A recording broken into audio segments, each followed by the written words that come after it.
रत्नागिरी सिंधुदुर्ग मतदारसंघ भाजपकडेच, नारायण राणे करणार सिंधुदुर्गात शक्ती प्रदर्शन।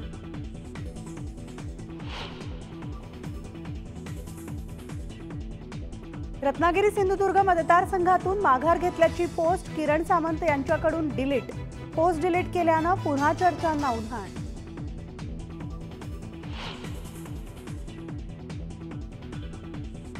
शरद पवार गटाची लोकसभा उमेदवाराची दुसरी यादी आज जाहीर होण्याची शक्यता।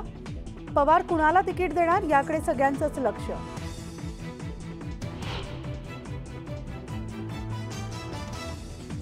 देवेंद्र फडणवीसांसह बावनकुळे आज वर्ध्यात महायुतीचे उमेदवार रामदास तडस अर्ज दाखल करत शक्ती प्रदर्शन करणार।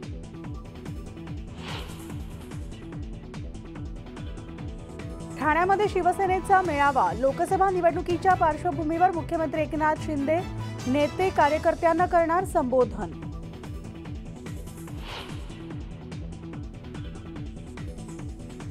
भाजपचे उमेदवार यादी आज जाहीर होण्याची शक्यता। धाराशिव सिंधुदुर्ग जागेच्या उमेदवारांकडे लक्ष।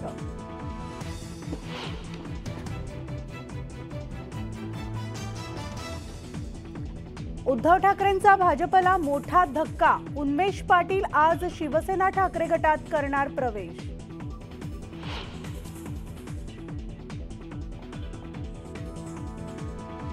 हिंगोलीचे खासदार हेमंत पाटलांच्या समर्थकांचं शक्ती प्रदर्शन। उमेदवारी कायम ठेवण्याची मागणी, तर वर्षा बंगल्यावर घोषणाबाजी।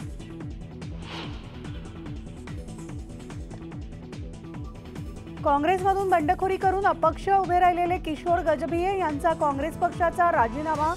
रामटेकमधून अपक्ष निवडणूक लढण्यावर ठाम।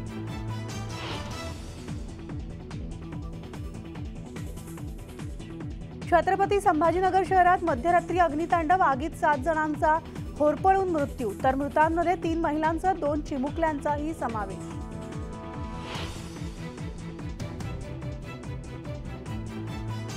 छत्तीसगडमध्ये काल झालेल्या चकमकीमध्ये आतापर्यंत 13 नक्षलवाद्यांचा मृत्यू, तर बिजापूर जिल्ह्यात गंगलूरच्या जंगलात 10 तास चालली होती चकमक।